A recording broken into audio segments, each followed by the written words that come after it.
are some chairs in the back if you did want to bring them in. So I'd like to introduce myself. My name is Christina Massesson. I'm with Supervisor Catherine Barker's office. I am her Justice Deputy. I advise her on all matters associated with public safety, which is why I am here on behalf of her. We also have, and I'll let Sandra introduce herself as well.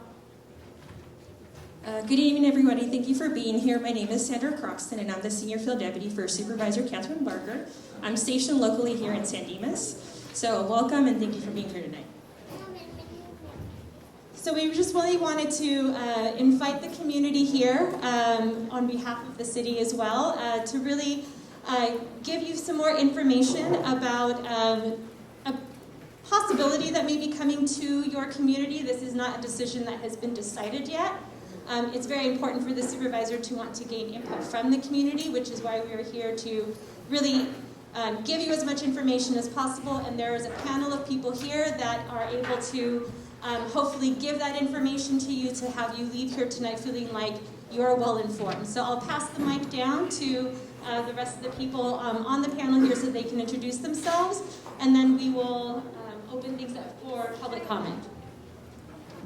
I'm Don Meredith. I'm a resident of San Dimas next door. Spent a lot of time here in Laverne.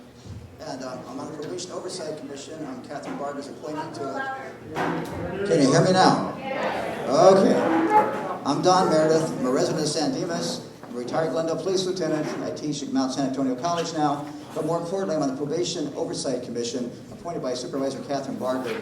And like I say, your community is as important as anything, because I'm here all the time shopping and eating, and all my friends live here too, it seems.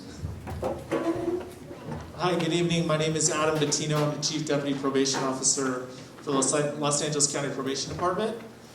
Thank you, everybody, for coming out tonight. I think we have some empty chairs. I don't know if folks can squeeze in as much as possible, but really good turnout. And we're here to listen tonight, so we're excited that you're all here. Good evening. My name is Karen Fletcher. I am also a Chief Deputy Probation Officer for the Los Angeles County Probation Department. I oversee operations, all of juvenile, adult, and our institutions. Welcome, and thank you very much for being here. Is that reserved? Go ahead. Let's give them away. Thank you. So again, thank you so much for being here this evening. I want to give just a really quick overview, give folks a little bit of context tonight, and then really what we want to spend most of the time doing is hearing from you all. There are a lot of people here, quite a stack of comment cards. I don't know how many questions we'll get to officially. And Wendy Julian from the Probation Oversight Commission is going to give us a little bit more information as we keep moving. So I just want to give a little bit of context. There's a handout that was available on the table. I don't think I made enough copies. I did not anticipate this many folks were going to be on hand. Really, all that is a...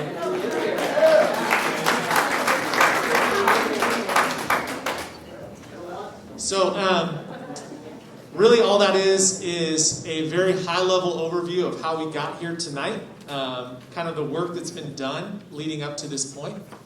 So I won't bore you with too much of the detail, but I just want to share a few things before we get started. So when we talk about our young people who are on probation, I want to give some context to some of the dispositional options for our judges when they are putting kids on probation. So we have our kids that are in the community that are home on probation. They check in with the probation officer on a monthly basis at the minimum, sometimes more often than that. But those kids are going to school, they're going to work, they're doing all those things. They may be on probation. Kind of the next step above that, as we see it, are suitable placement kids. Those are kids who've been removed from their homes and placed into, we don't call them group homes anymore, but that's essentially what they are. So they're in a congregate care setting that's therapeutic in nature. Those are open facilities. The third dispositional option, kind of a step up from that, are our camps. Camps Paige and Afflerbaugh are those camps. So those are for kids who, many of whom have been with us at the other stages and have been determined to be kind of a risk to the community. And so those are kids who committed violent offenses.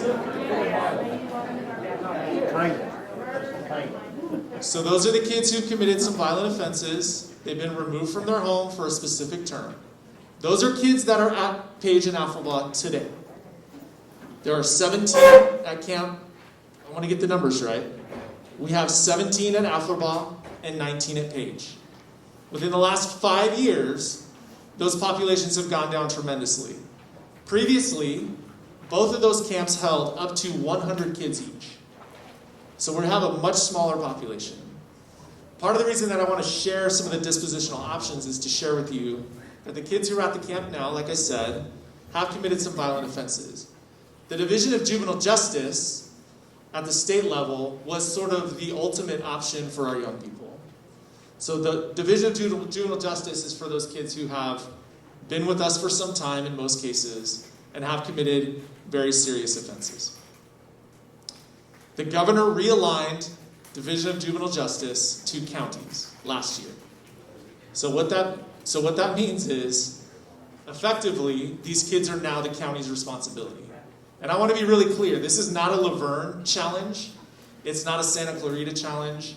This is a Los Angeles County challenge. And this same challenge is every other county in the state of California. So we have a tremendous opportunity here to build something truly transformational for these young people.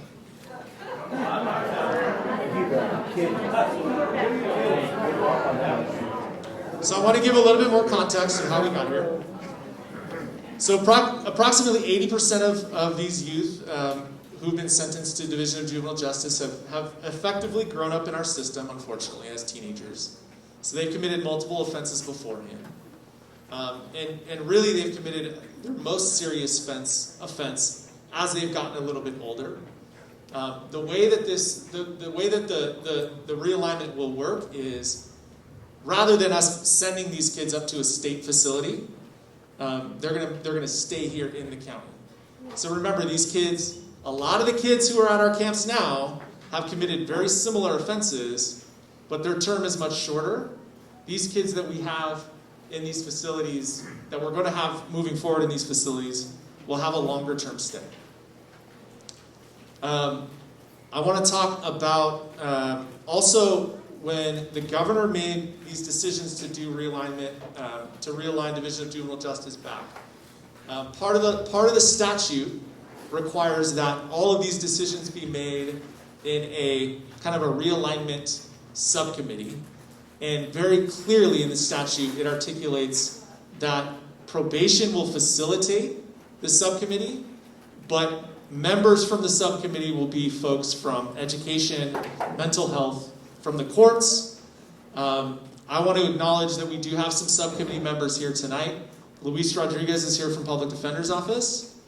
Michael Dutton is here as Supervisor Barger's representative on the subcommittee. And then we have Crystal Fowler representing us from Laco tonight. So I share that because this truly is a collaboration between probation and our county partners. It's also a collaboration between, there's also community members that have been appointed by each of the board offices. So probation does not make any of these decisions in a vacuum. In fact, it's quite the opposite. We're effectively facilitating a larger discussion about the decisions that need to happen related to this population. So I wanted to make that abundantly clear that we're not sitting in our offices trying to determine the best possible course of action here. We have public meetings. We were meeting weekly for a time trying to get some planning done. But those are public meetings that you all can attend. Unfortunately, we're doing it virtually for safety reasons. But eventually we'll be in person moving forward. The next thing I want to highlight is sort of the feasibility study that took place. The county partnered with the County Department of Public Works and an architecture firm. This architecture firm, DLR, has designed juvenile facilities all over the country. So they looked at all of the open and available camp and juvenile hall sites and determined, based on a lot of different criteria, that there were some facilities that kind of rose to the top.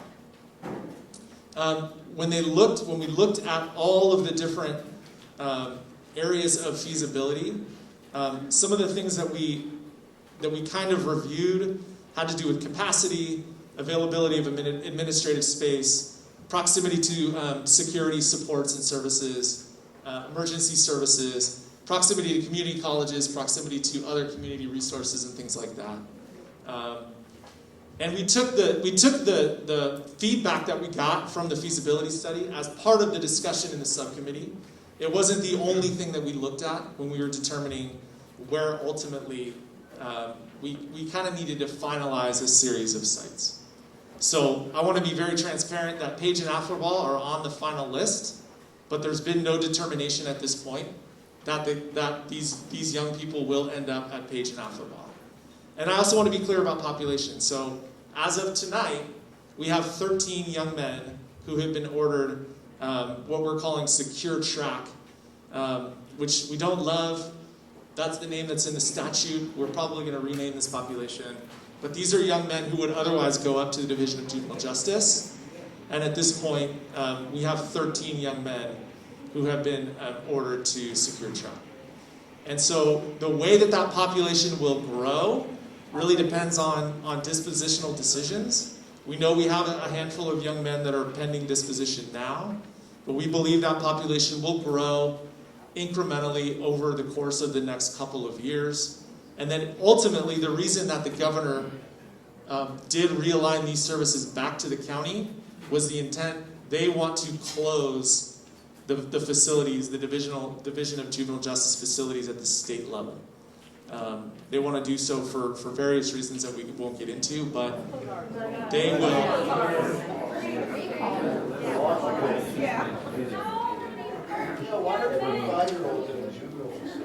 So we'll get to all your public comments momentarily here. The last thing that I want to share has to do with assessment. Again, these young men are currently in our juvenile hall. How old are these 13? I will not, ma'am, I'm not going to answer questions when you're shouting from the back. I'm not going to do that tonight. So let me say this. We really, really hope that tonight will be as cordial as possible. We hope that the city here will conduct themselves well. We're going to hear from your mayor in a moment. We really are here to listen to you, but I will not respond to comments from folks shouting in the back. It's just not productive. Okay? Thank you. I was shouting because I'm in the back. It's just a question. How old are these 13? Again, ma'am, that's not the run of show here. Is we're going to give you an opportunity to provide a comment card, and you'll have an opportunity to come up to the microphone and share if you'd like to.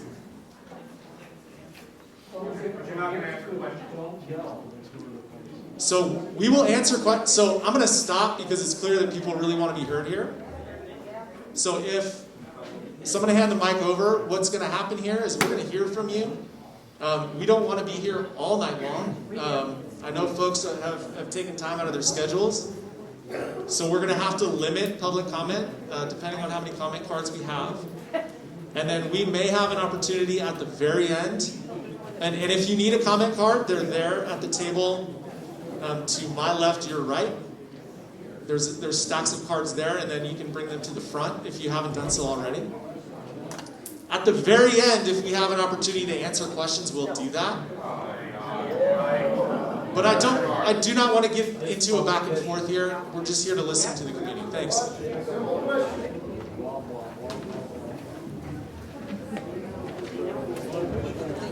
Thank you, and good evening. My name is Wendy Julian. I work for the county. I'm the Executive Director of the Probation Oversight Commission. The Probation Oversight Commission is a new commission. We were launched in February. My colleague, Dr. Erica Reynoso, is here with me tonight. We're going to be just facilitating the public comment, but more importantly than that, we have all of your written remarks that you wrote on your comment cards, and Dr. Reynoso is going to be taking detailed notes about your comments, which will be forwarded to the members of the subcommittee, some of whom you met, back to probation and Chief Gonzalez and Chief Spatino and Fletcher, who are here tonight, as well as, most importantly, to Supervisor Barger. And that's the reason that we're here tonight, is because she has asked that we, as the groups that are present, including the Probation Oversight Commission, listen to your remarks. So I'd just like to echo what Chief Bettino just said, that I'm going to have some old school signs. With the number of comment cards that we have, we're able to do 2 minutes per person. That's double the amount of time we were initially planning. So what I'm going to do is have you come up to the microphone in the front. I'm going to start the timer on my phone. When you've got 30 seconds, you get the yellow card. When you have 10 seconds, you get the red card. And when the beeper beeps, you got to stop talking. So the reason for that is that we want to hear what everyone has to say. And the more time that gets spent with clapping or cheering or yelling from the back, the less time we have to listen to all of your comments, which is the most important thing for today. So please, I encourage you to fill out a comment card if you haven't. I'm just going to echo again, there's a whole rack of chairs right outside that door. Please grab one and fill in the spaces so that you don't have to be standing if you don't want to. You can bring the comment cards up to me, and we have them in the order in which you turn them into us, and we'll get started with that. Okay, so... You can't understand the word you're saying back here.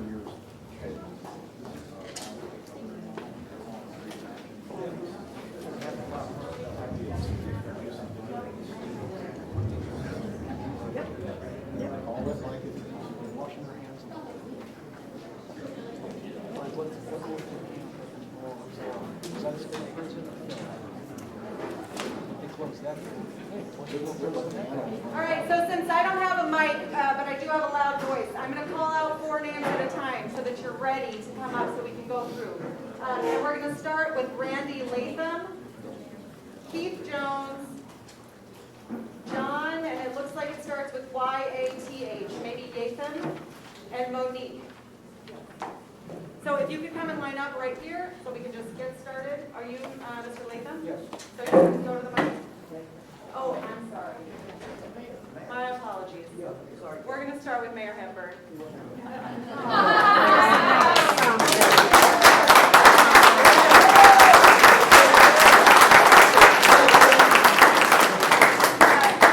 Thank you for reminding me, Christina. So Mayor Hepburn is here, as well as Mayor Pro Tem Davis, Councilmember Carter and Lau, and City Manager Bob Russi. So thank you, and feel free to take the mic. Thank you. Can y'all hear me? Yes.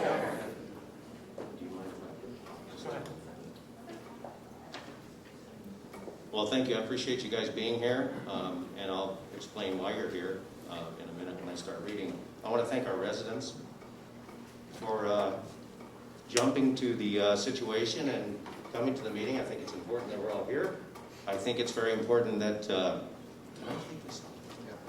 I'm not going to take it. I'm vaccinated, but I'll just wait. Let's get started. Well, thank you guys for coming. I do appreciate the county's support. As you're aware, in September 2020, State Bill 823 was passed, directing the closure of the Division of Juvenile Justice, DJJ, and transferring the responsibility of these youths to their respective counties. I found about all this regarding the secure youth treatment facilities a short time ago. I was alerted to this by a few concerned individuals regarding this realignment of the juvenile justice system and the plan to review existing county sites for the housing of DJJ youth population. I also went to the November 15th meeting at the Santa Clarita City Hall regarding Camp Kenyon Scudder and Camp Joseph Scott being considered for the DJJ youth. This was the eye-opener for me. I met these camps including Camp Paige and Afflerbaugh, and Camp Joseph M. Paige in Laverne, and Camp Glen Rocky in San Dimas was also being looked at for the DJJ youth. There was also Camps Challenger in Lancaster, Nydorf in Sylmar, David Gonzalez in Calabasas, Campus Vernon Kilpatrick in Malibu. Well, I do believe in the rehabilitation to all who qualify. My issue is that this realignment and review of the DJJ youth facilities and review has been going on for months. Letters in opposition to Santa Clarita from many of the residents and the mayor and city council have been sent since before June of this year. Tour of our 2 camps and Camp Glen Rocky in San Dimas was back in March 30th of 2021 by the Los Angeles County Sheriff's Department for the physical security assessment of Los Angeles County probation facilities. We were not notified of this tour or of the intentions with these camps. Adolfo Gonzalez, the Chief Probation Officer, in recent release on the Los Angeles County Division of Juvenile Justice Transition Plan, had these comments and evaluations. The youth that are ordered to the SYTF have committed serious offenses. Most of these youth ages are 18 to 25, have mental health needs. Los Angeles County continues to decrease the number of youth in detention, which has resulted in a population of youth with higher risks and higher needs. All youth in probation juvenile camps have committed serious offenses.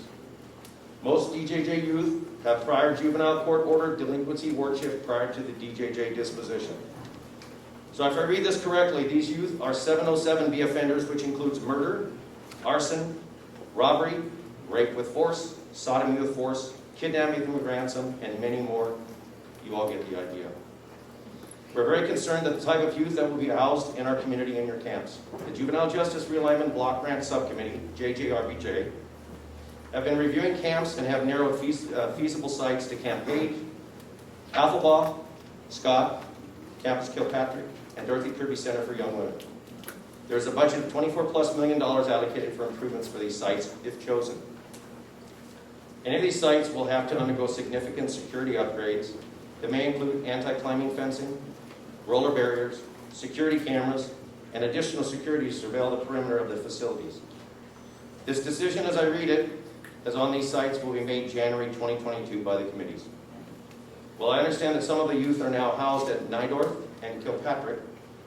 The permanent sites should not be anywhere near residential neighborhoods like Afflebaugh and Page, which have entrances to these camps through all of our homes, residents, and communities and neighborhoods. This is not only unsafe, but the guests visiting these youth will be driving through our neighborhoods, and this is not safe either. This will be a drain on our police department and the LA County Sheriff's also. Page and Afflebaugh should be completely removed from consideration, and Camps Challenger and Nydorf should be the permanent sites for these youth, as both hold over 600+ youth. The AFSCME, the American Federation of State and County and Municipal Employees, have voiced concerns about the high-risk youth and the protection of the county employees which work in the probation, health, mental health, and public school services departments, as well as LA County Officer of Education and occupational trade centers, and faith-based organizations that provide service to the juvenile institutions. I'm very disappointed that they were not notified of the initial talks regarding the realignment and the possible housing of a more violent group of youth offenders, and the intent to use and modify your facilities for these youth in our city. I, myself, my city council, and city, we're in opposition to this. I think this plan can do everything in our power to make sure that this does not happen. Thank you.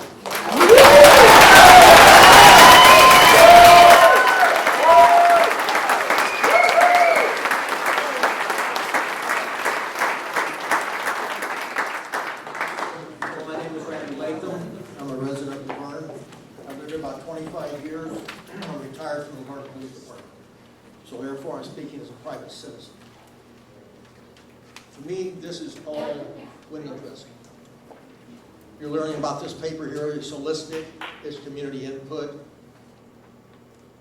collaboration, and youth people who committed some offenses. Okay, they're criminals, murderers. These people will kill you in your bedrooms. Fences, lights, barriers. It's nice. You have to have something. I appreciate the county trying to do something. But remember Kevin Cooper? Yep. He escaped from a regular, full-size, regular prison, walls, gates, guards, arms, everything, and killed most of a family, or did kill a family, and the neighboring kid, I believe, or kid was injured, back in the late 70s. He escaped from a regular prison. Do you think you're protected here? No. This is all window dressing. These people are very nice people. They represent the county. They're trying to inform us this is nothing personal against them. But this is what you get when you're not careful when you vote. I beg people in this community, not just for your citizen or your local community, your city hall, council voting, but when you vote for president, governor, senator, so forth, please look in the mirror. District attorney. Everybody. Consider yourselves lucky if you're alive. Take this serious. Very, very serious. This is a danger to you and your family. Thank you.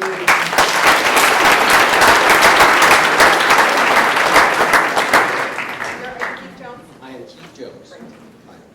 Well, first of all, thank you for coming to us. You have the unenviable position of trying to sell us or talk to us about establishing a minimum security facility for maximum security inmates. And sir, you mentioned the DLR group, the architectural group. Okay. I'm sorry. You mentioned the DLR architecture group, and I have their report.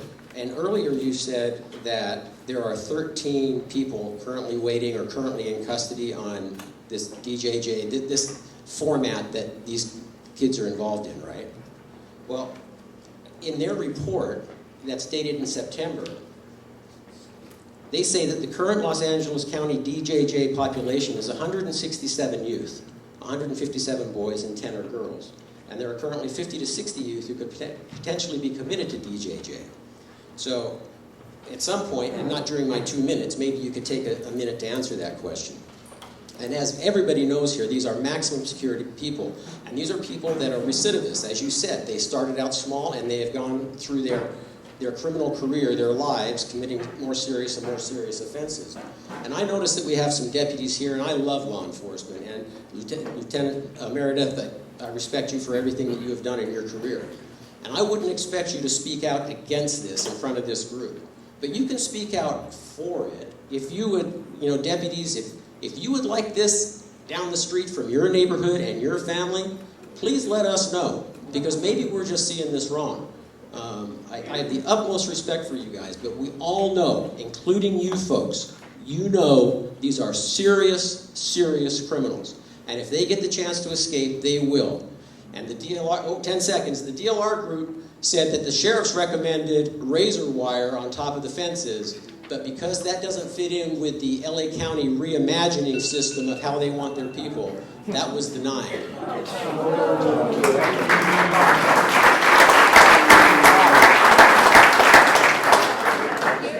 Next we have John Latham and then Monique Yatham. Yateem.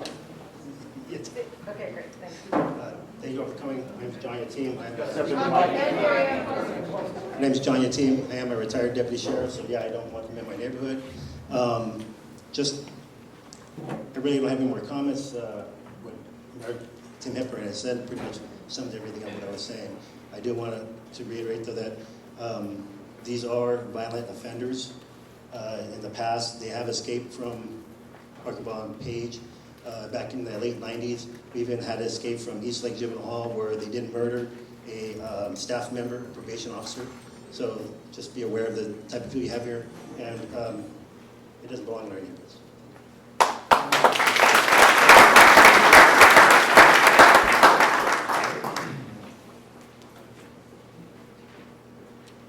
I hope y'all can hear me. Excuse me, I'm not feeling 100%. I would like to ask the panel, in the last 3 years, do you know how many minors have escaped from the above camps? We'll make a note, we can talk about it again. Okay, so you came here unprepared. You then do not know how many were captured, correct? After their escape? Again, I'm not going to answer the question right now. Unprepared. And then finally, then the residents of Verne were not notified. I know they weren't. Whose responsibility will it be in the future if they do escape? Who is to notify us? Why would we not notify that these minors have escaped? Is that not in your protocol? So you seriously came here unprepared to answer tough questions. Okay, lastly, major disturbances are handled, from my knowledge, internally. When these camps have riots or major disturbances, as you call them, it is to my knowledge that you guys do not ask for assistance from local law enforcement, but rather call upon assistance from the local probation, which is Central Juvenile Hall. Is that also what will occur when you guys have major disturbances in the areas up there? Are we to wait 30 to 40 minutes until you guys can get staff from Central up here to the camps to assist? That's shame on you, and that tells me that you did not come here to inform us, because that's exactly what you said you were going to do. And it's shame on you guys that you didn't take the opportunity to bring information. I had surgery 4 hours yesterday, and yet here I stand And you, crickets, nothing.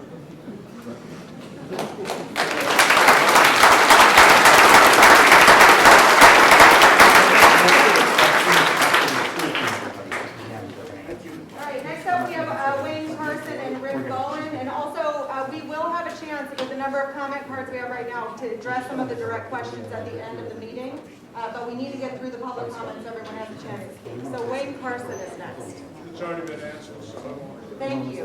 Rick Bowen? Good evening. Again, I thank you for coming. I'd like to know a couple of things, and I'll wait for your answer. You live in San Dimas. Where do you live? Where do you live? How many of these camps are through a city? We have a unique situation, I believe. I don't know the location of the other camps. But you have to drive all the way through this city to get to the location in North Laverne. How many locations do people have to drive through an entire city to get to a camp? And by the way, you speak of youth, and you say, and kids. You use the term kids numerous times. I have an 11-year-old and a 9-year-old grandkid. Those are kids. These are adults. These are adults that have chosen to become career criminals. And you want to put them, when you talk about safety, again, I'm curious. This town has its own fire and its own police. Up there, it's county. So if anything goes on, who responds? LA County? LA County Sheriffs? LA County Fire? It's a fire zone. Some of these people are in for arson. Sounds like a great hunting ground for them. So all I want to know is, again, where do you live? Why would somebody possibly have to drive all the way through Laverne to get up there? And secondly, out of every city in the county, 2 facilities in San Dimas and Laverne, almost at the northeastern end of the county. Sounds like you guys don't want them, and you want to send them out here.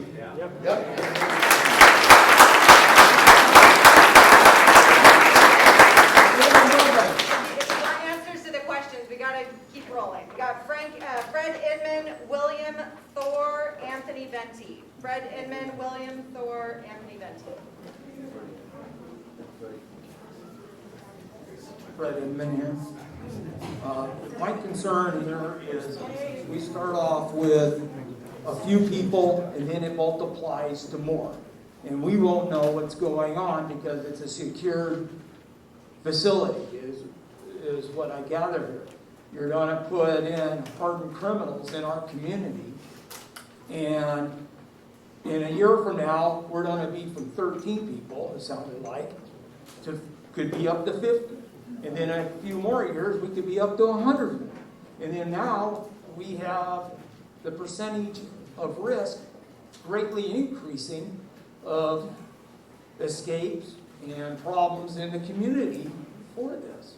So my concern is, how are you going to prevent any of these things happening? Because there is no guarantee that any of this can happen as far as our security. In your pamphlet here, on the very bottom, it says, rebuild lives, provide a healthier and safer community. I don't see that here with what you want to put in our community, in our backyards here. Thank you.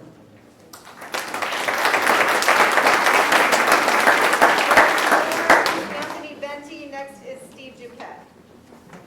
What is it? William Thor. That's me. Great. That's my name, but I'll take it. It's close enough. I'll be brief. I don't want to be repetitive. We don't want to say the same things. I am also a former deputy sheriff for Los Angeles County. I've worked in the jail system. I'm somewhat familiar with it. We know that there are 4 levels of security. Minimum security, number 1, up to all the way maximum security, number 4. These kids that will be coming here are all, you will admit, in maximum security, number 4. They're there because of the nature of their offense, number 1, and number 2, the amount remaining on their sentence, okay? So they're highly volatile kids. Now, I appreciate the probation department. I know you do wonderful things, but you will admit that your success rate with these kids is not great. Nor is the success rate in the criminal system altogether. They're repetitive criminals. They get out and they get out. One other thing I want to say is the location of this camp. You need to visit it. You think it's up in the foothills somewhere. Well, it's very close to residential areas. Where I live, you can literally walk from that camp to my house in about 12 minutes. I do it daily. Drive my car up there. There's also a big staging area there where people come with their horses, horse trailers, staging for people with bikes, for trail bikes, for hikers. They all park there. It's immediately across the street from this facility, okay? And families come with their kids. They hike on the trails there. From those trails, you go from there all the way to Mount Baldy. It's a great system, and the other issue that I have is these kids that are coming here should be in a maximum 4-level place, not even building it up as you described is totally inadequate. These kids will get out. It's not a matter of if, it's just a matter of when something significant happens in our community, and we don't want it. Thank you.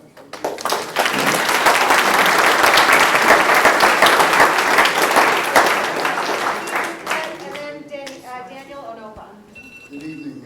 My name is Anthony Venti. I'm a former Deputy Probation Officer at Paige and Afflerbaugh. I worked there from 2000 to 2007 as a PO and came back as a fireman to help train the kids at Camps Paige. What I'd like all the citizens to know is that in the years I was a probation officer at those camps, we lost kids to escape and AWOL every single year. In fact, if you live north of baseline, there's a fair chance I chase kids in and out of your yard. Those fences could not hold teenagers. They will not be able to hold young men. Violent offenders, 707 offenders. We already have, the County of Los Angeles has a very secure facility in Sylmar. It's 30 acres of land with multiple units, a college-like setting. It's already much more secure than the camps we have. There's no reason why that should not be the main focus of where we move these young men that we're calling. I have a question. Well, when I worked in the camps, the probation officers did not have any weapons to subdue riots. I was in several altercations there, major riots. We had to call in the sheriffs. Wondering if there's going to be plans to arm these deputies in any way, or if it's still, they're just going to be barehanded. That's my question. That's it. We are going to be housing 707 offenders. Are we housing them now at Camp Paige? That's right, we're not answering any questions. All right, well, that's all I have to say. I've chased the kids in and out of your backyards. They're going to escape just like they have before. Thank you.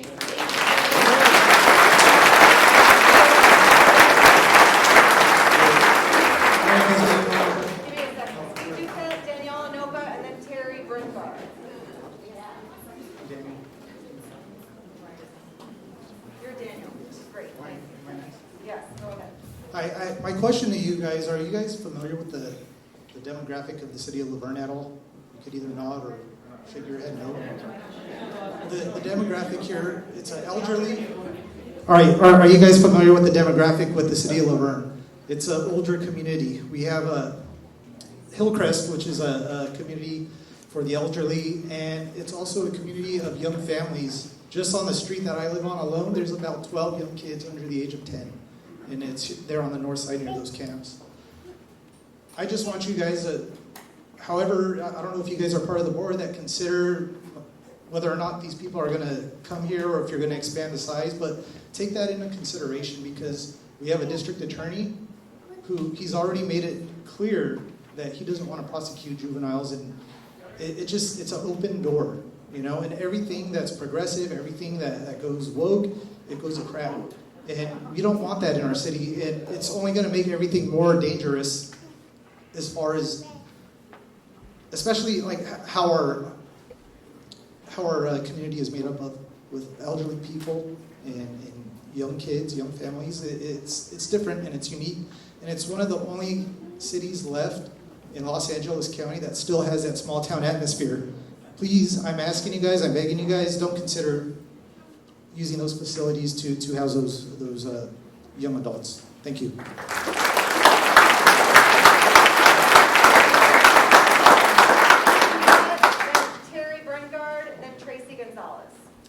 Thank you. Good evening to everyone. So I thank you for coming. I have a feeling that you've discovered some outrage in this community with respect to this topic. And if I been able to guess this right, you probably did not know this was coming. There's several reasons for that. I kept asking when I got this information, in terms of something being planned for those 2 camps, is what's the data on this? I understand that there was an architect. Was there going to be a presentation about what was in mind? And that's not what we received tonight. In terms of the oral presentation, it was really nothing. There was a handout that was given. It's a little something, but still a lot of nothing. A lot of comments were made about this process and the reaction from members of the audience, and I think you're going to get more. I will say, though, at the initial point of contact, there was a statement from Christina that the supervisor wants input from the community. You are not doing this the Laverne way. You know nothing about Laverne and how major decisions are made in this town. I'm now in my 44th year in this city. Every time a major endeavor is contemplated by the city, at least during my 44 years, there is a community process. It's open, it's workshops, it's public hearings, all sorts of things where people can help refine projects, and we end up with good projects. The county is not doing this. I am ashamed of the county, and I am a county graduate. I finished my work in the chief executive office, and this is not the way you do business in Laverne. In addition, you've undersized this project. It's not the right size, it doesn't belong here, too small of a site to do what you want to do. I recommend tonight you take this to your leadership, have both sites closed, and declared surplus land under the California Surplus Land Act, and to be available for development in an alternative fashion. Thank you for giving me this.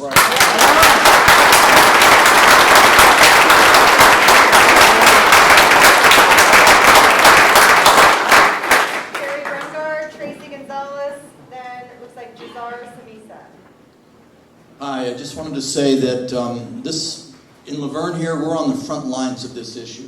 But how about the other foothill communities? Azusa, San Dimas, they have a camp too. Claremont, Upland. Are you holding meetings with all of these other cities? You can see how the turnout for this meeting is pretty robust. So there's a big issue here, and a lot of people made a lot of good points why our camps, if it should not be the first alternative. Thank you.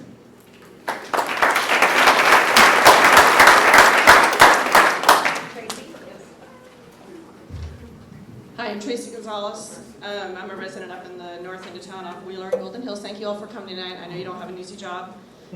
Before I spoke tonight, I really wanted to look at, and I spent the weekend and honestly researching as much as I could, trying to understand the core values. And, you know, I'm a mom too, so I'm thinking, okay, well, like, we've got to do something with these kids, young adults.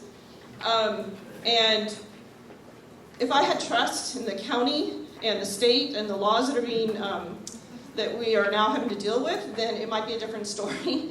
But unfortunately, you know, trying to adhere to the core values of what is now being said is that, you know, they should be, youth, family, and community should be active participants in their healing, and that their families are an important part to them. You know, of course, as we know that as parents, that is what's going to help them heal. I'm pretty sure that to this point, that the people that we're going to have in these facilities are maybe beyond that. And they're going to be coming up our hill and to see their family, their young adults, their criminal children, and bringing that element to our community as well, and that isn't what we want. When you look at the data as far as the amount of, the other thing I'm concerned about is when you look at the data for the amount of problems that are already at the facility itself with the staff, you can read the data that the last one was in June 2021, when it talks about how many assaults are on the staff itself. If the county doesn't seem to be able to handle any of their facilities and to be able to staff a lot of things right now, and a lot of that is because of the pandemic. So are we going to have the amount of staff that's even going to be able to handle these kids that are now even worse criminals than were up there before? I don't see that happening. And again, we don't have confidence in the laws and the county itself and pretty much the state. So, you know, you guys are going to have to figure out an answer, but it's not going to be Laverne.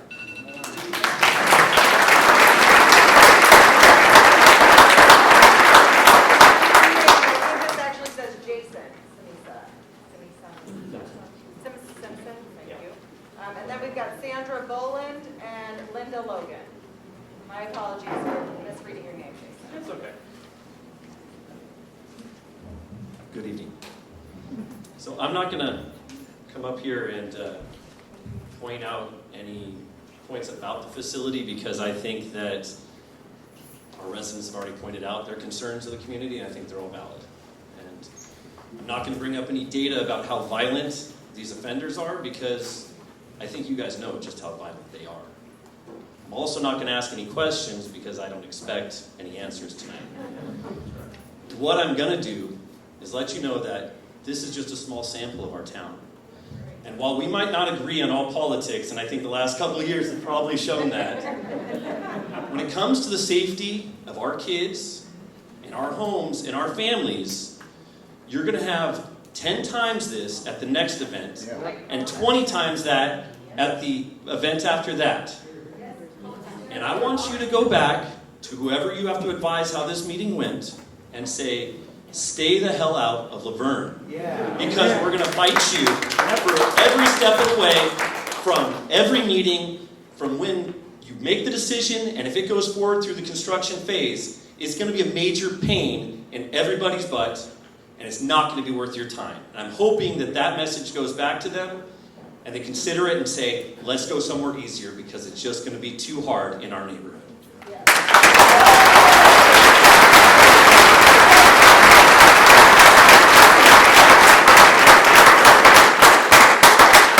Looking for Sandra Boland and then Linda Logan. And then Tim Boland. No, he's not here. Okay. Hello, my name is Sandra Boland, and I used to live in La Crescenta years ago, and we had to decide because our family grew that we had to buy a bigger house. So we came out to Laverne, looked around because I grew up in Glendora and went to Glendora High, and we either had to go to Santa Clarita or come out to Laverne. We immediately, as soon as we found Laverne, we fell in love with Laverne because we felt it was a family community. We felt safe about raising our daughters and then our grandkids since then. This has just been a very eye-opening. I got this information from a neighbor who texted me. I can't believe that we weren't given this information by the county, that this was even being thought of. You do not take people who have lived here for 35 years and have invested in everything and treat us like this. We should have been sent information. We should have known this was going to happen.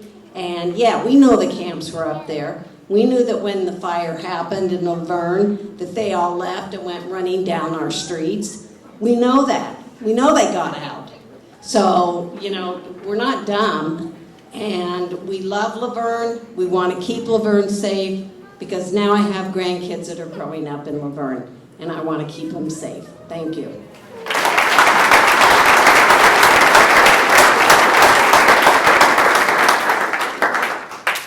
Thank you. My name is Linda Logan. I appreciate you guys coming. I'm really disappointed Catherine Barker couldn't be here herself.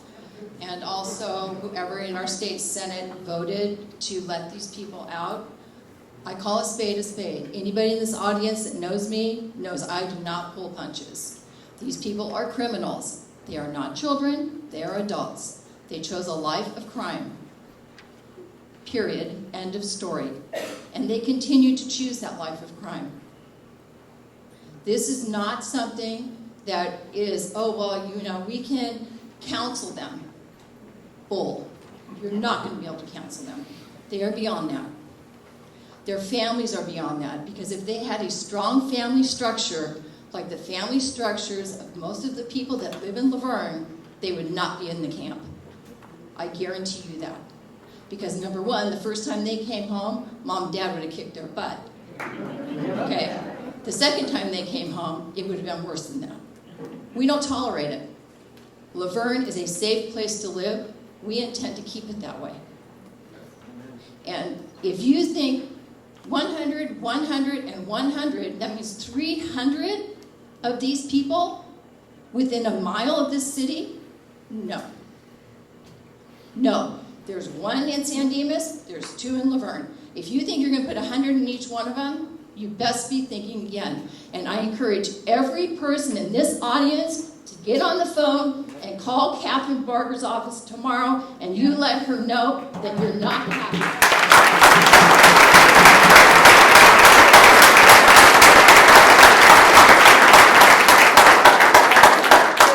Mala Taylor, Don Hutchinson, Ross Banks.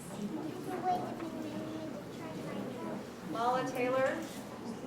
If not, let's go ahead with Don Hutchinson. Is his name is Taylor? Thank you.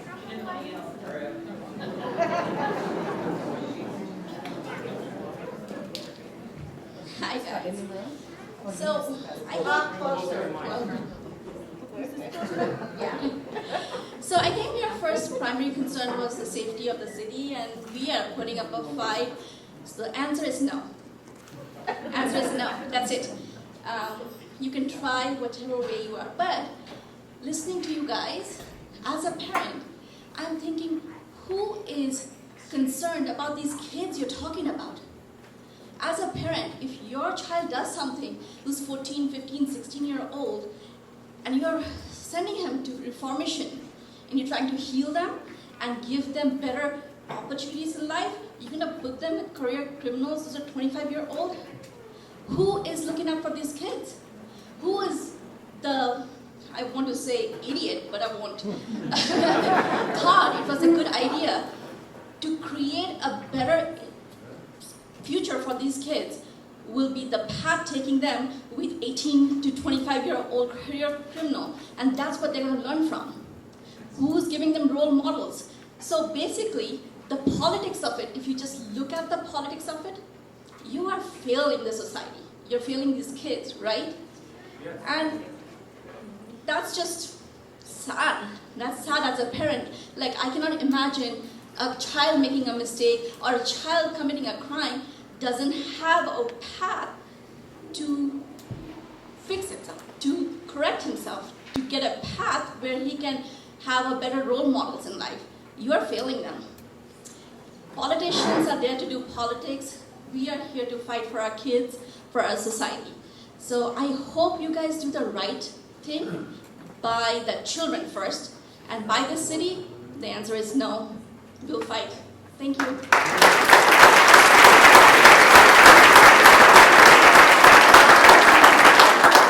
Ross Banks, and then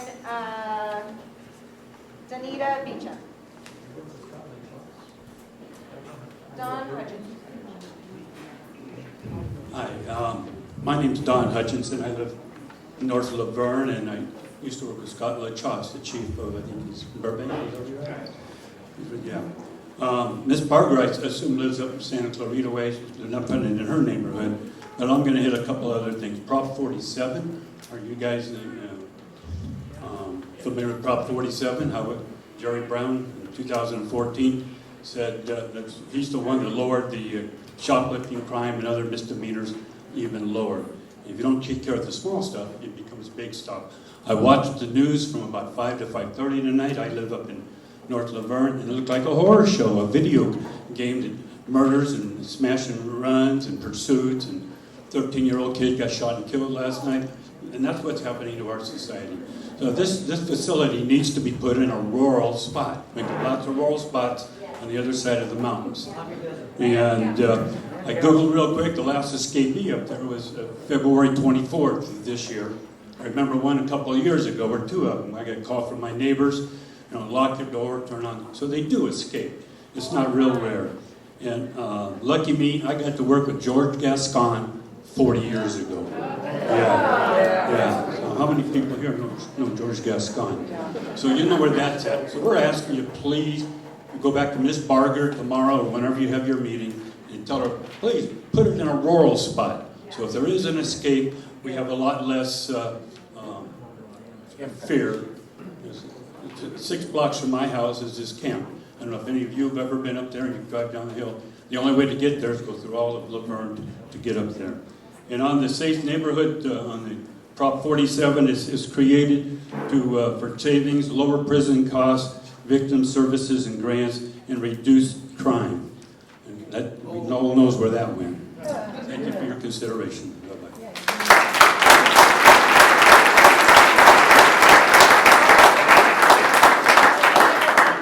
And then Joe Gabaldon. Yes, my name is Ross Banks. My wife and I have lived in Laverne for 35 years, and the last 20 in Marshall King in the States. When we had to evacuate for the fire, as one of the other speakers spoke, we had to evacuate in very short notice. As we're the last row of homes, and we had to evacuate our home, we had someone come through the camp looking for food, looking for money, and I asked, well, didn't they escort you out of here? Didn't they put you in a van? Said, no, it was so chaotic. A bunch of us just were on our own, right? And again, these are not violent offenders you're talking about putting up there. We live in a high-risk fire zone, right? My insurance is very high because of it. So when you're doing your studies, what implications do you have if we have to evacuate again? And we will, because of fire in short notice. Facilities like this don't belong in a high-risk area, such as Marshall King and Stevens Ranch being in a high fire zone, right? You've got Will Brandt Park below, as we've just heard. People escape from there. We don't need highly violent offenders escaping with kids playing in the park. And Will Brandt right on the corner of Stevens and Golden Hills. We're asking for trouble. So again, there's other facilities. We've got the walking path. It's a community that this does not belong in. So again, take those in as part of your risk factors.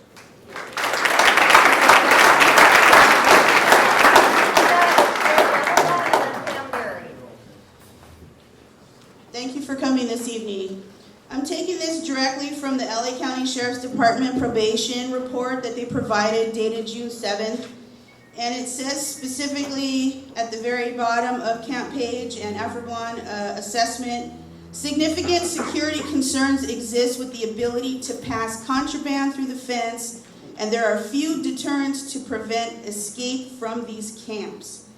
I have firsthand knowledge of juvenile detention centers, and the $24 million that is supposed to be allocated for the improvements is not just going to be for CCTV monitoring or fences with razor wiring or having additional personnel.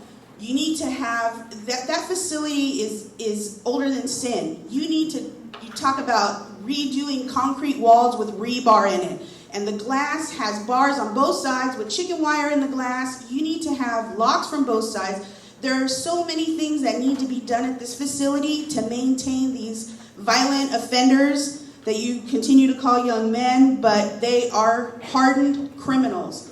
Somebody that is able to commit murder, and again, this is from the Sheriff's Department, 36% of these have committed murder, 26% attempted murder, assault, 11%, manslaughter, 3%, other crimes, 11%, rape, 3%. These are serious crimes, and the fact that you are all downplaying it and making it seem like, oh, this is just a slap on the wrist and we're going to reform these kids, it's not possible. If they are at 25 years old and still in a maximum security prison or facility, they're not changing their lives. We need to fight back, all of us. Yep.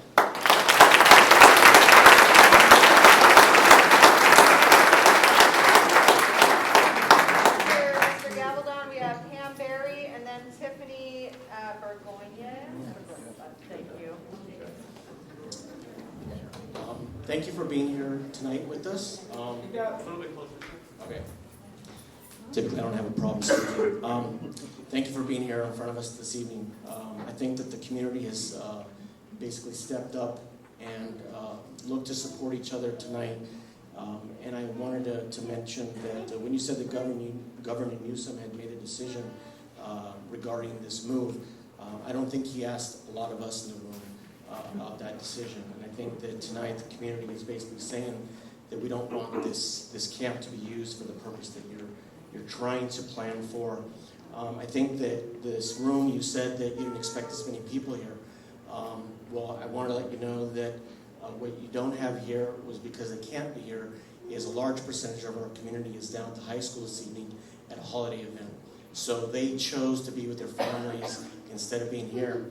Additionally, to what I mentioned of the other residents this evening about the demographics of the community, we have 5 mobile home parks in addition to the Hillcrest community. And those people are 55 and older. Most of them are much older. I do Meals on Wheels, and I deliver these people. And these people, it's everything in their power to be able to get up in their room to come and get the meal at the door. And a lot of them they have you just leave at the door. Those people are defenseless against anybody that could potentially escape from these facilities, not to mention the worst of those. Additionally, you mentioned, I think it's, and I'm not going to say you're being disingenuous, but it's disingenuous to say that these are kids. We have kids that play in our sports teams down at the high school that are much larger than we are, and they're not just kids, they're men. And they can overpower men, let alone the mothers, the daughters, the children in this community that would be faced in the event of an escape.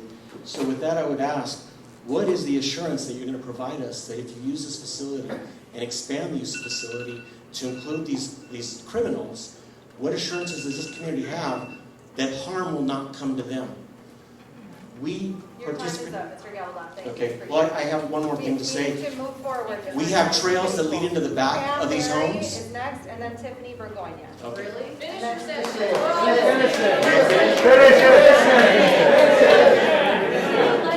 We're doing 2 minutes for everybody. Everybody has exactly. Pam, Mary, Tiffany Burgoyne, and then Mike Huff.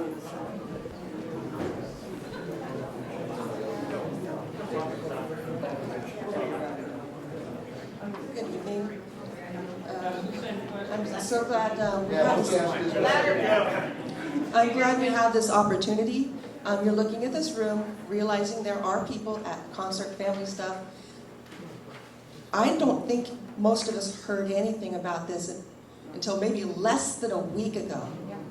And yeah, some people. Everybody raised their hand that didn't hear this within the last. Yeah, thanks for letting us know, guys. Thank you. Like today. Some people found out today. Okay, so that's not cool. So I just kind of wrote some notes as I was listening, and you were talking about how they start out small, then they have more serious crimes. They're in the system, and their term is longer. So it sounds like during that time they're getting worse. What's happening? How is their healing? I mean, that sounds like, let's give everybody a trophy. It doesn't even sound like it's realistic. And if they're getting worse, why would you bring them to a neighborhood community? This street right here is Wheeler. That's one way down. There's one other major street. It's not even major. It's a couple of lanes. It's Esperanza. That's the other main way out, rather than going through all the neighborhoods, the curly streets and whatever. Those are the 2 main roads out. So as a city, we've been concerned for years because of fire, and we've had fires, and we've had to evacuate. I'm concerned about fires starting there because they want that diversion so they can get out of there and come. We're stuck. We're going to have a hard time evacuating. We're at risk. My fire insurance, everybody's fire insurance is either going to be canceled or you can't even get it. So, gosh, that time goes fast. Okay, so where do they go when they age out? Okay, time's up. All right. Next up.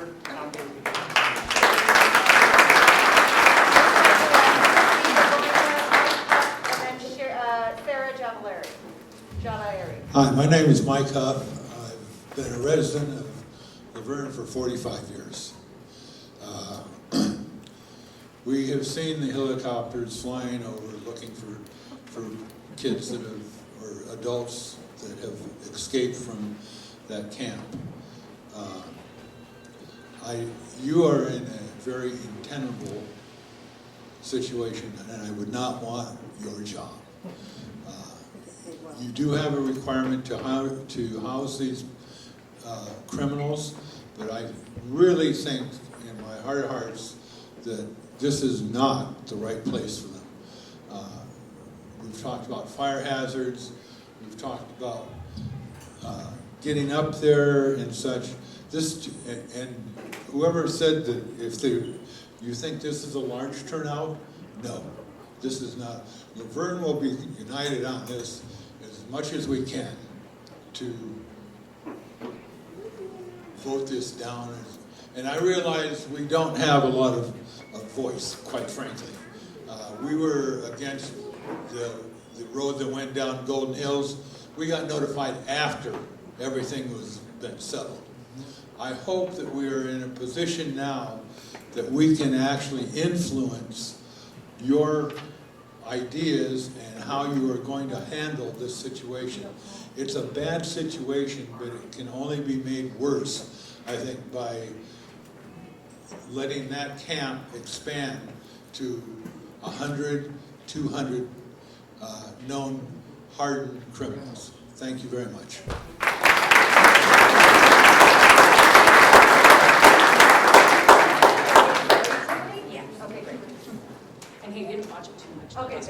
Hi, I'm Tiffany Burgoyne. I am a resident of Laverne and actually a deputy sheriff, have been active for the last 31 years. I think that what we're missing the point of is these are not kids that have been rehabilitated and we're moving them to a less secure facility. These are kids that our government, our district attorney has decided cannot be tried as adults anymore, so we're just going to push them back into the juvenile system. And it's unfortunate because they are not kids. They are criminals who have committed murders, rapes, sodomy, child molestation, burglaries, carjackings, 245s, assault with a deadly weapon, gun violence. These are the people that are going to be in our community. It's unacceptable. I live off of Esperanza. I don't know how many times I've been out in my front yard and I've had a car full of gangsters go by and catcall me. Or come down my street, because it's a little enclave off of it, and I have my blue line flag. I'm proud of what I do. I don't want them seeing that. I don't want to have to deal with that. I want to go home to my home and be safe there and enjoy a quiet night after a long day at work. It's unacceptable. If you look at the records in 2019, it says that is classified as a low security facility. What changed that?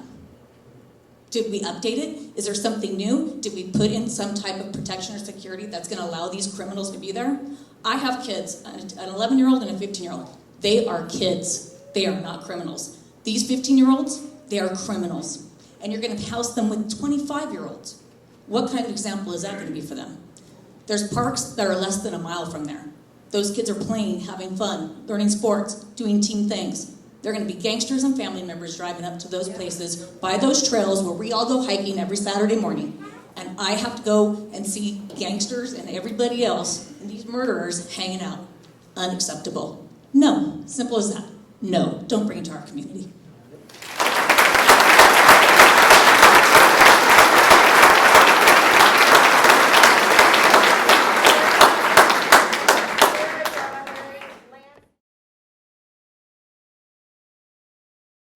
I like them. I appreciate them. The majority of them have been rehabilitated, including the 707 offenders. However, probation, LA County, you guys have had a year and a half to come up with a plan. And now at the 11th hour, you chose Afflerbaugh and Paige, which are probably one of the least suitable places for this, to come up with, to house the secure track youth. You had a plan. That was Kilpatrick. That was a good plan that most of us appreciated. That was the plan over the summer. We all in the delinquency community were gearing up to have our clients housed there. What changed was because the wealthy people at Malibu said, we don't want this here, even though Kilpatrick is in the middle of nowhere. The resources that you need to input in order to convert these two camps up here in Laverne to a suitable facility is simply more than you can afford, and it's frankly not going to happen. These are old facilities, they're aging, the size of them are very limited. Right now it's 100 per facility? But that's with the housing that we have, which is generally what I understand as barracks. For secure track, you're going to need something that is much more cell-like, individualized, which frankly those two can't house. On top of that, you need to have the resources support that you cannot have there. You would need the mental health support. You need to have the ARC workers coming in. We need to have a whole host of community in order to rehabilitate these kids. Those sites can't house that.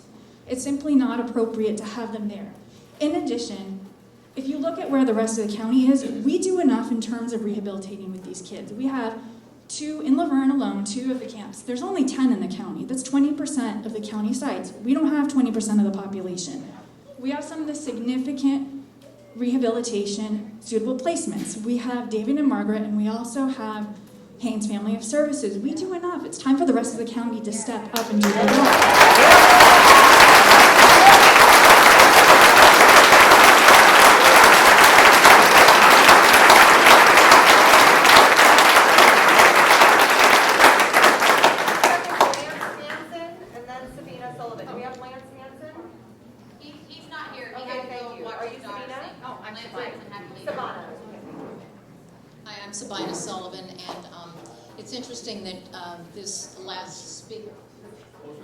It's interesting that this last speaker mentioned David and Margaret.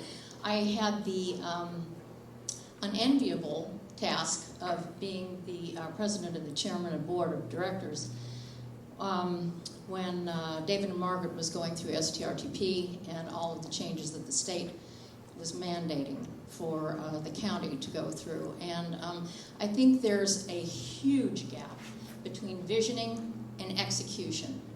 And just because the state has come down and said that you need to do these camps and do them in this way is no excuse for rushing the process.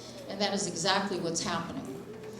January 1st, what is that? We've heard January 1st multiple times. I would also like to say that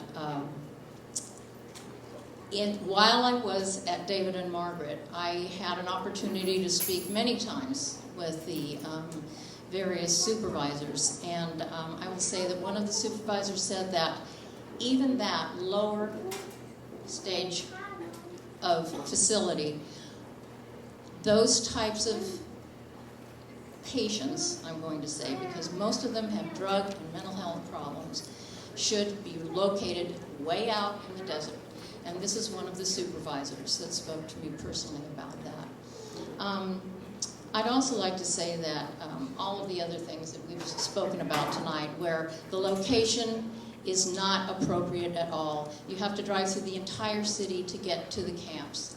And the camps are broken. They are not brought up to earthquake standards. And all of the money that has been appropriated is nowhere sufficient to bring them up to the grade that they need to be. And I would like to say also that in a usual meeting like this, we should have stakeholders. We are stakeholders, and we have not been included as stakeholders in this process.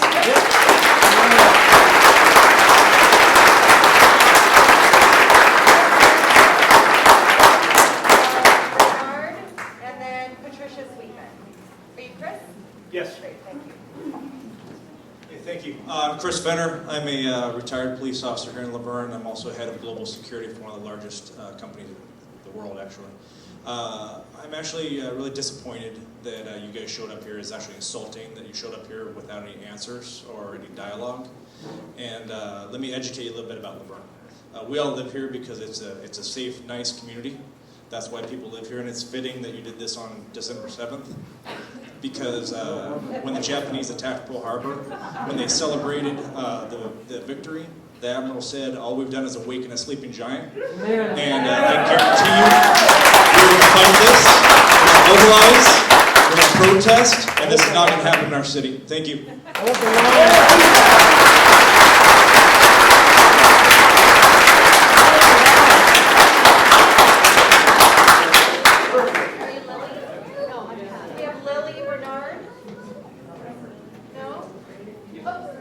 Okay, great. Thank you, Patty.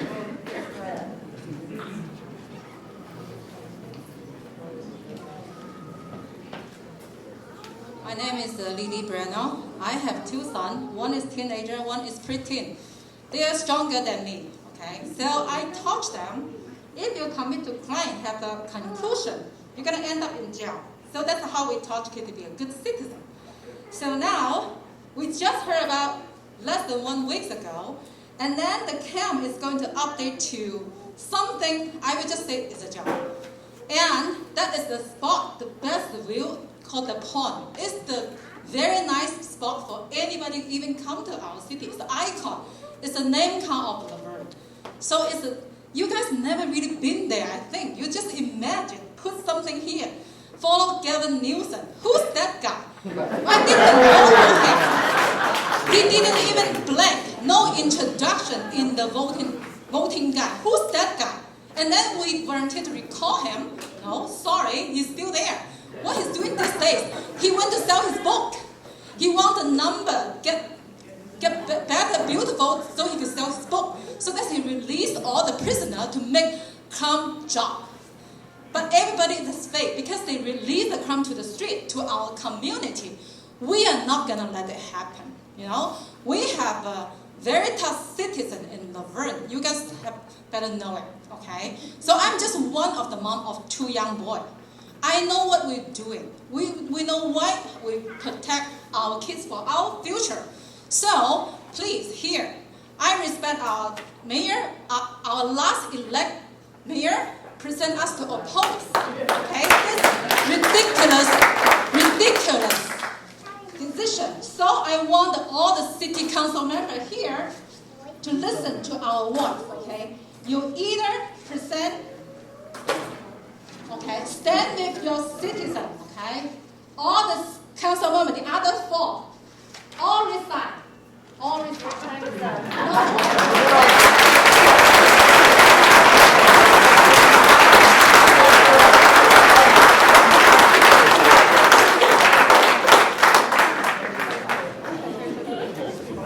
Good evening. I've lived in Laverne for 25 years. I raised my 4 boys here, including 3 that were Boy Scouts that camped up in that open space right below the area you're talking about. I am tired of my city and my life being adjusted to criminals. They have to earn their rights to come back to us. We don't adjust our lives to accommodate them. I do not want to have to sleep with a gun under my pillow. I don't want to have to get a concealed weapon license to walk to the store in Laverne. This type of individual does not belong in our community and we should not be asked to accommodate them.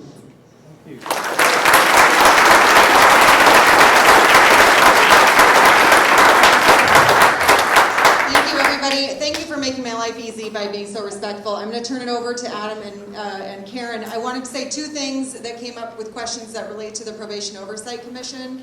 One is that on December 21st, we will be holding another virtual town hall, which all of you are welcome to attend and invite other people to attend. That information is on our website if you just Google Probation Oversight Commission, it pulls up. We're the only one in the country, and you'll be able to see it. Also, you can get on our listserv if you want. Second, the architect's report is attached to our agenda from our October meeting. So if you want to see the architect's report, you can see that. You can also email me or Christina, and we can get a copy of that for you.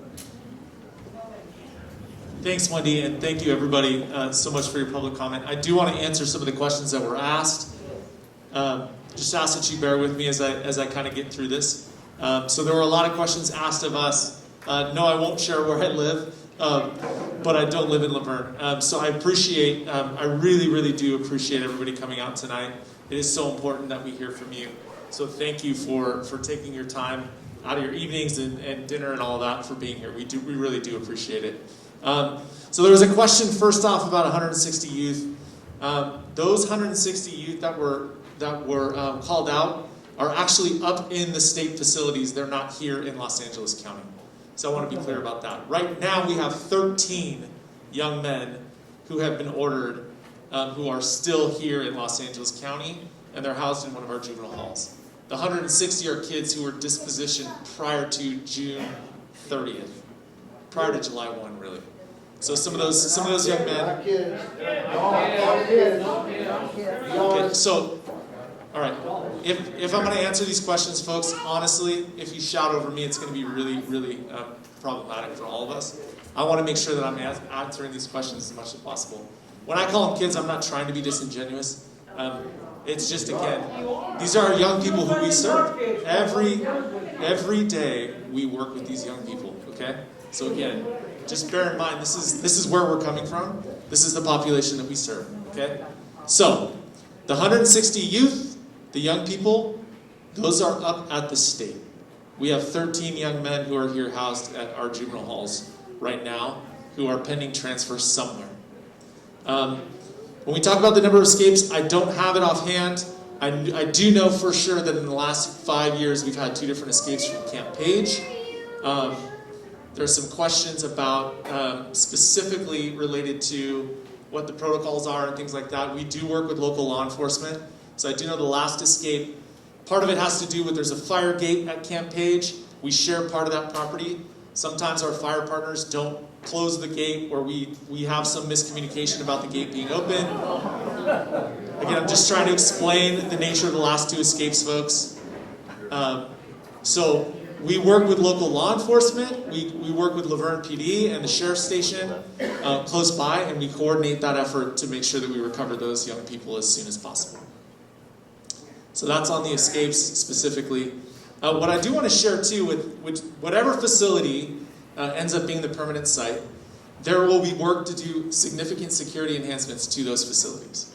So we do not anticipate that any permanent location that is ultimately chosen will not exist in its current state. So we've done a lot of analysis. The sheriffs have done reports of most of these sites, as well as the architect that I mentioned earlier, to provide some alternatives to the current fencing, the current walls that exist at some of our facilities, looking at roof lines and seeing where these young people may be able to climb and things like that. Again, even though it's been shared that kids are constantly escaping from our facilities, that is not really the case. We don't have escapes all that often, to be perfectly honest. And so, again, folks, I'm trying to answer your questions, please.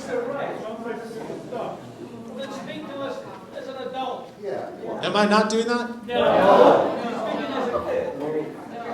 Okay, I'm just going to keep going. There was a question about arming our deputies. That will not happen.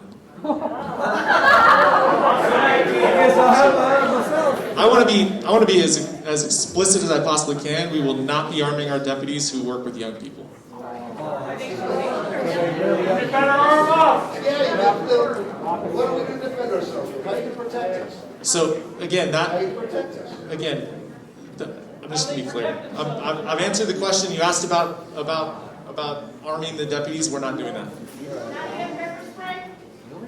Pepper spray.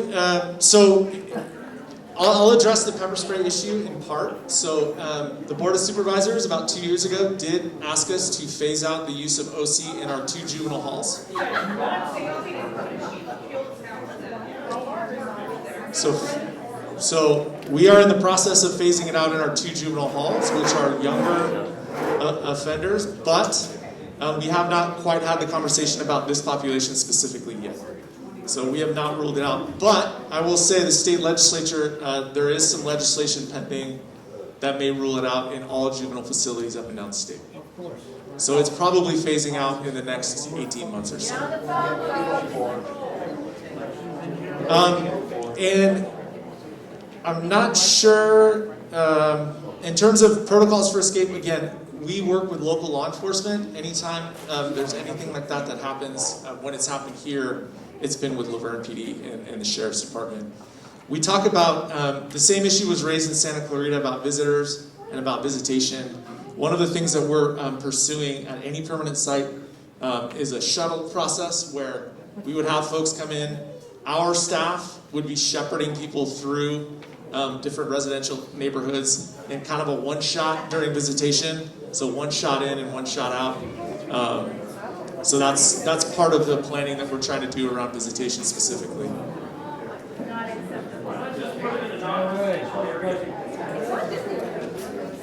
So the other thing that I want to share related to staffing and programming, we're working really closely with our labor partners to determine the most appropriate staffing kind of ratios for this population. We have not arrived yet at kind of a clear conclusion, but we're continuing to work with our labor partners. It would be extremely experienced staff that we would be calling upon to work with this population. Programming, again, right now what's happening per statute, each young man who comes through, young woman who comes through, is getting an individual rehabilitation plan. And what that means is that it's a qualitative assessment that's done in collaboration with the courts and with the bench officer, the judge. And we're determining what the specific needs are for each young person, and then developing a series of programming to meet those needs specifically. And so we're looking at all kinds of different options on the programming front. Most of the young men that are with us right now are attending junior college. We're looking for educational pathways for these young people, and then we're also looking for vocational pathways and partners in the community who will provide vocational training, job readiness, and potentially a living wage job at the end of their stay with us. So those are some of the highlights specific to programming itself.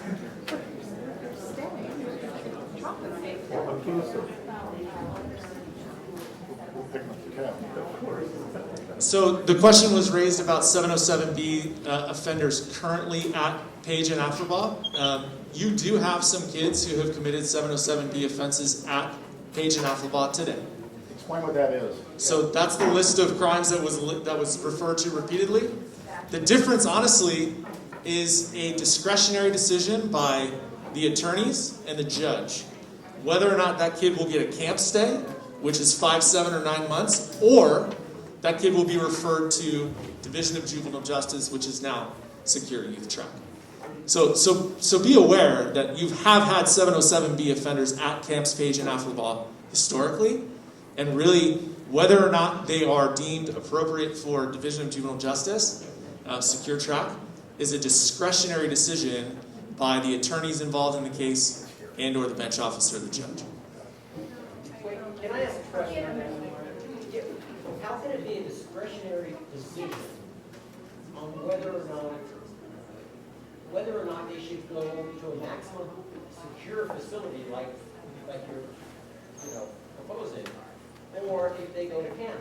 Everyone would like to go to camp. So clearly the judge has to say, no, sorry dude, you don't qualify for camp. You are going into a maximum security place. And that's the judge's discretion at that point. Right, but he doesn't live here.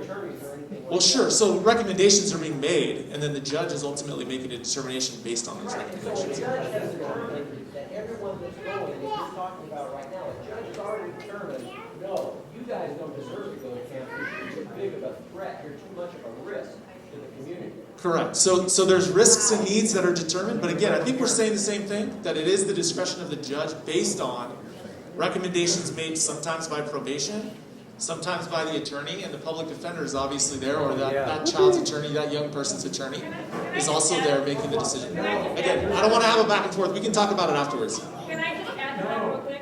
If we're going to take that facility and we're going to make it a secure facility for 707 offenders, then they'll just be sent there because it will no longer be a camp. It is now a facility that's made for these offenders. That's accurate, yes. So again, we would not have both populations. So wherever the permanent secure track site is, will no longer function as a camp. It will function as a facility for this population.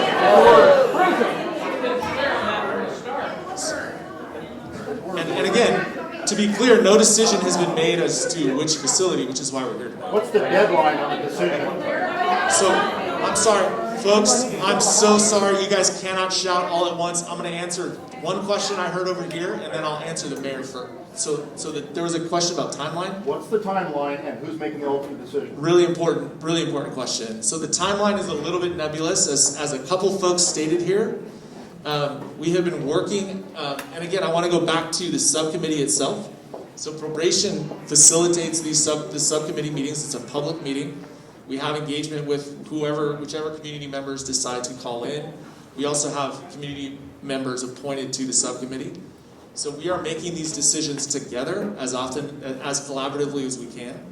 So the ultimate decision, really, the ultimate recommendation comes from the subcommittee to the Board of Supervisors.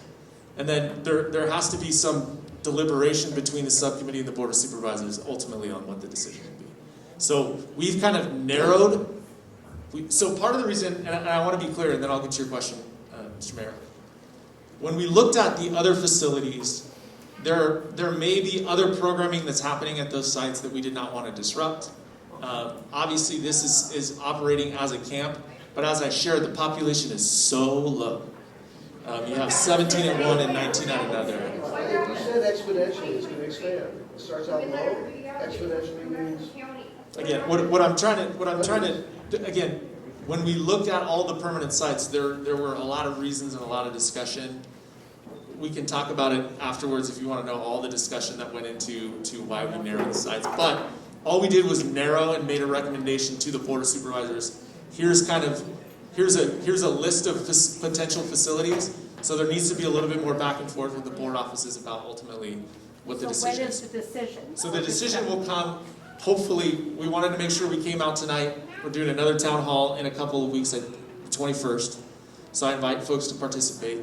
We'll have to have a little bit more deliberation. I was hoping we would have something before the first of the year. That's looking unlikely at this point. So again, within the next few weeks, we need to make a decision on a permanent site because we have to begin construction and all of the work that goes into that.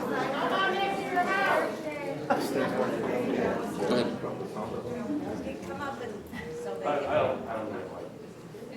My concern is the fact that anytime the county makes a change, there needs to be some kind of notification. If there's 707B offenders now at Afflerbaugh Page, they were never designed for that. These, as I've stated before, we had issues at David and Margaret before with some different youth that came in that the county allowed us to have, which were very difficult for them to maintain and keep control of. As we change the youth population at these facilities, we need to have a seat at the table, just as we all need to have a seat at the table as we do right now. And my concern is the fact that there's a stack of paper this high, people, about what's been going on since September 2020 when the supervisors decided to do this, then in 2021 when this, actually late 2020, and then 2021 when these discussions started to happen with the new designed block grant. We need to all have a seat at the table, but especially when it affects our community, and it affects our children, it affects all the people in this community. And as stated, we have 7 mobile home communities. We have a senior living center at Hillcrest, and we have just a large population, and we are all a community that's all residential.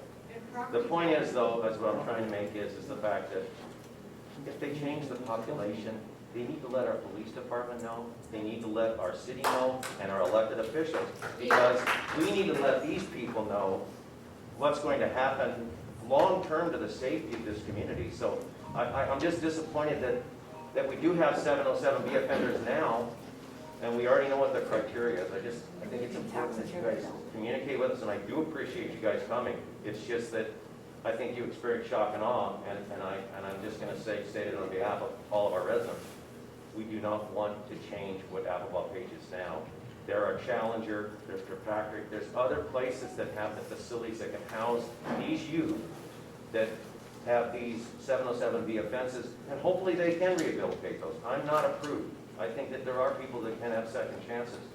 But the point is that not at the expense of our residents, not at the expense of our safety, not at the expense of our safety personnel, not at the expense of our sheriffs or anybody else, and also the employees that are going to be housed there. So transparency. As a mayor, I've always been run on transparency. We must be open about what's going on. Don't leave any stones unturned. You may not like what you're going to hear, but at least we know what's going on, and we can make an educated decision on what's happening, and we can discuss. And I mind you, all of you, you email your county supervisor tomorrow, first thing in the morning, and you tell your residents, you tell your neighbors, and make sure we will get you the information. All you have to do is go on a website and you can find every single bit of information. It's all public information on every single meeting that's been held and what's going on. From Santa Clarita across the board. And it's so important for you guys to get engaged because it'll happen under your nose if you don't open your eyes and pay attention. And I do appreciate what you guys did tonight for us. I really do. Very important. We're not happy with it, but I think we can communicate to you and the supervisors that, hey, there's other places for this that have already spent a lot of money to put these units in place and for these use. So thank you. But transparency. So, Mr. Mayor, there's something that I want to be able to address based on some of the comments that you made to make clear to the rest of the community here and sort of fill in some of the gaps. And also, you know, I will give you all my card. Feel free to email me because I am the one that the supervisor, that advises the supervisor and consults with her on justice matters. I have a bunch of them here, so feel free to email me. I'm throwing it out there to you all, okay?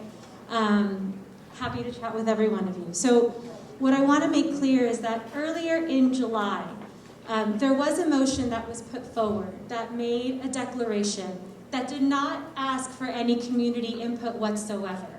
And Supervisor Barger saw that motion come forward and realized that it was a horrible idea because the community was not asked for any input. The community did not have a chance to voice their concern. It negated community input whatsoever.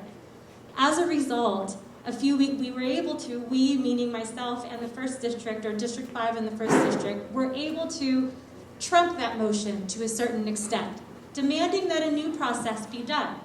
And that new process is including what is happening right now, which is why a decision has not been made. So I want to make that very clear, and that Supervisor Barger really does want to have an understanding of how the community feels and be transparent and make sure that everyone is aware of what is happening. So I want to really point that out, that really this is happening right now because transparency is key to the supervisor. So I want to make that just as abundantly clear as I possibly can. Is the timeline perfect? No. I acknowledge that, right? We all are aware of that, but we're here. We're here and we're trying to inform you, and I will do my very best to answer every single question that you have in regards to this process.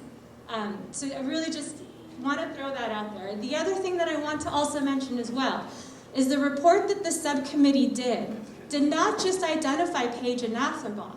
It identified Camp Scott, it identified Kilpatrick, it identified several other camps in LA County. Do you want to know who is the only supervisor that is holding community forums?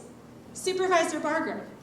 All of the other supervisors did not bother to go to their community to get a sense of what it was that they wanted to hear about.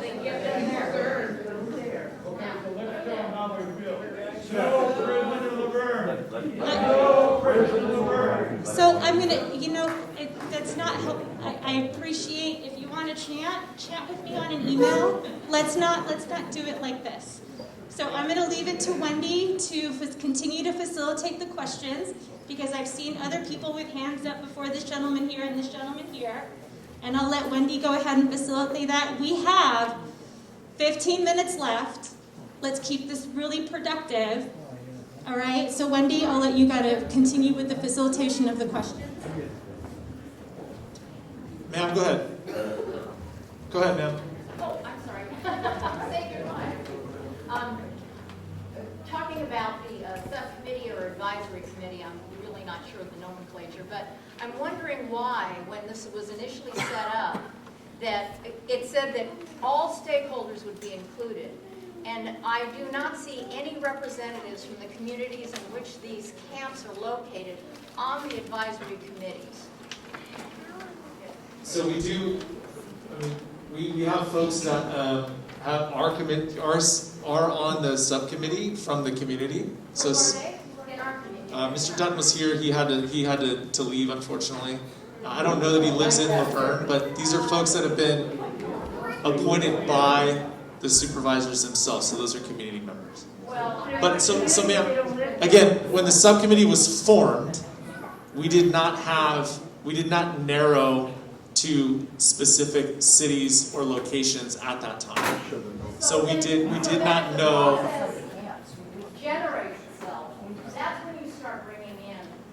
community, not after the fact. You know, this happened once before with Marshall Canyon Golf Course, that was far less important than this particular situation. We need to be included. Everybody said that here tonight, and I think these, if we're going to do these Zoom meetings or whatever, I think most of us here have the sense that the decision has been made, and no matter how many times we email our supervisor, and I'm thanking Barber and Solis for whenever that was, back in June or July, for having this staved off, but it sounds like the decision has been made. And is it Kilpatrick? That was supposed to be the model facility, and what's happened to that? It doesn't sound like it is. So, I'm sorry, please come talk to us at the end. I want to make sure that we get to some other questions here as well. And, sir, right here. I'm still not clear on your answer. On your subcommittee, is there Laverne residences on that committee? You said Mr. Douglas. Nobody knows Mr. Douglas. I don't believe so, no. So the city that is not represented is the one that's being chosen, or in the short list? Not necessarily, and that's not how the subcommittee was formed. But there's no citizens again, on that subcommittee. There are citizens from other communities on that subcommittee. No, sir. Ma'am, in the back. So two different questions. Can you promise, you group up there promise, nothing's ever going to happen to any of us, to our kids, to our senior citizens? Can you promise that, one? And then two, 2023, I understand that this law means that all the other ones from LA, everybody from LA County gets shipped back to LA County. Everybody ends up being, all the criminals end up being sent back, and we have to maintain them here in LA County going forward, because the state's turning everybody back. Don't tell us this population is not going to increase. It's going to increase. But I want you to promise us that you can't. So then if you can't promise, don't put it in our backyards. This is in our backyards. So walking distance. I understand, and of course I can't promise that. Doesn't make a difference. I can't. Put it in your backyard. Okay, folks. Know exactly what they're doing. Folks, of course I can't promise this. What I want to end our time here, and we're available to answer any questions after the fact. But what I want to say in response to the 2023 question is we don't quite know exactly how that's going to work, unfortunately. Remember, this is a state law. 2 years away. This is a state law. We're county employees ultimately, and we are tasked with determining what is the best possible option for this population. And so we're working with our subcommittee partners to make the best possible determination. But this is happening in every county in the state of California. So we are hoping that we can work with the communities to make the best possible decision. I'm gonna close this out right now. I really do want to close this down. If you guys have questions, please come and talk to us after the fact. Again, folks are talking over each other. It's getting really challenging to get through this. Please go, sir. Is there any, you said there's going to be another opportunity for a town hall, and you said that's going to be via Zoom or something like that? Yeah, it'll be virtual. Is there any opportunity, given the feedback that we've seen tonight, that could be another forum like this opportunity where we could have a larger venue on an evening where the community is well informed, so that we could show you how we really feel outside of trying to jam up the servers? Yeah. with the So folks that are not listening. So it's a good question. Thank you. It was constructive. So we would not do that virtually, and we wouldn't do it in that forum. If we were to come back to Laverne, we would do exactly that. So we would do a little bit more planning with city officials, make sure that we get the word out, and we would do something on that front. And we're willing to do that. Sir, there's a question there. Can we get a commitment from either you or the subcommittee representing the Partner's Office that you take it back to the subcommittee and recommend eliminating both Afflerbaugh and Page from the evaluation of permanent sites process?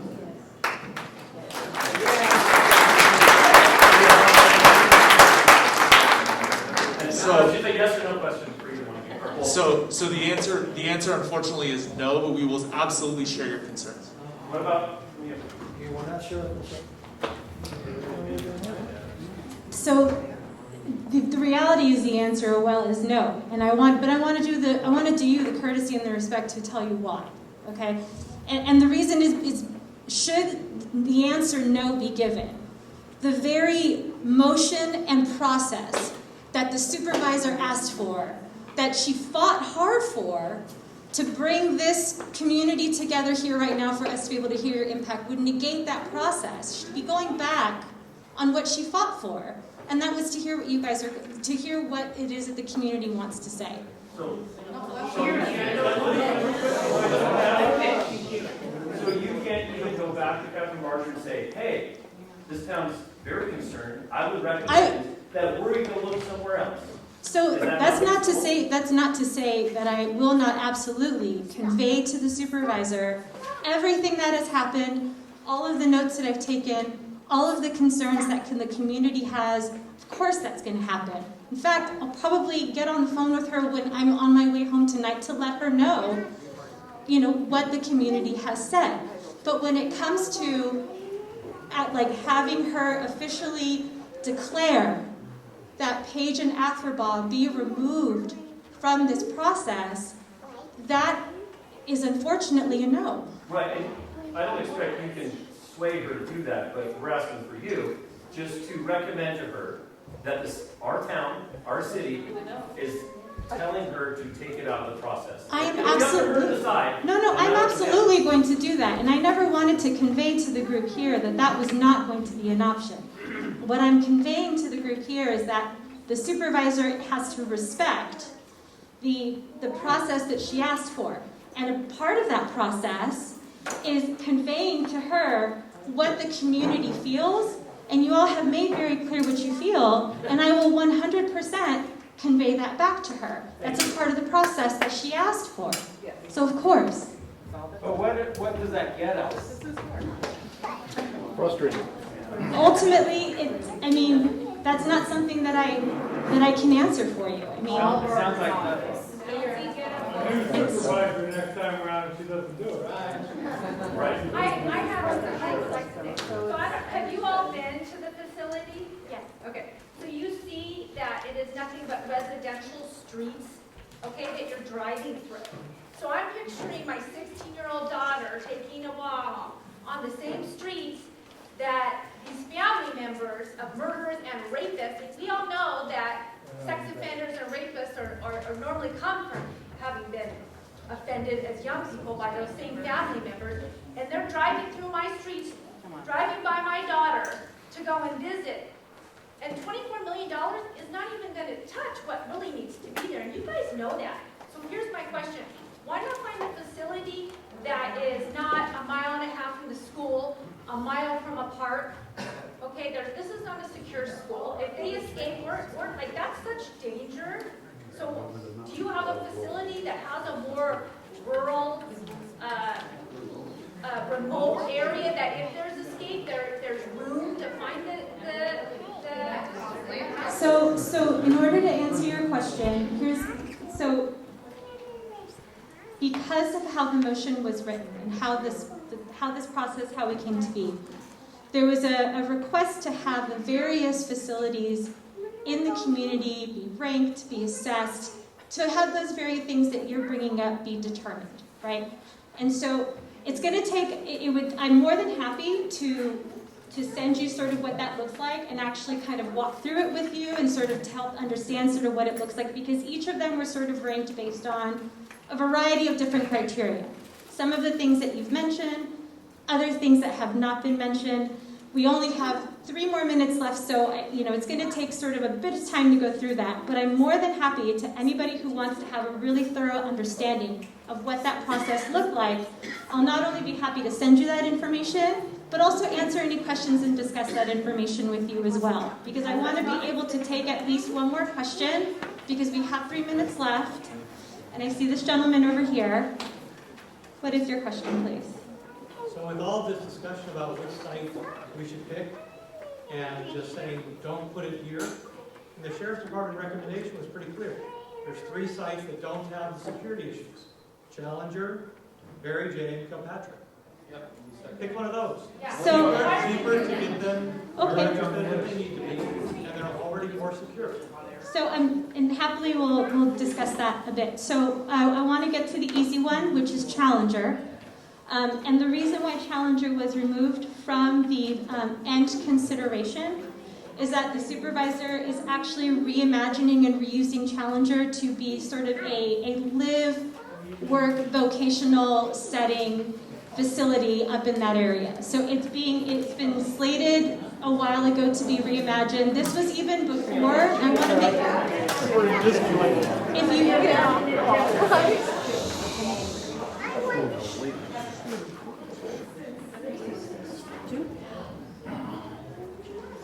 so that happened. That decision happened before any of this process began. So just transparency-wise, it happened before that began. With regards to Barry J. and with regards to Kilpatrick, they're not off the table. They're not off the table. So it's not that they're being discontinued or discredited. They're not off the table. So with that, the time has concluded. I'm more than happy again to answer any questions that you all may have. I really want to thank you all for being here. I want to thank the Probation Oversight Commission for their time. And I appreciate you all for coming out tonight, and I encourage you to reach out to me.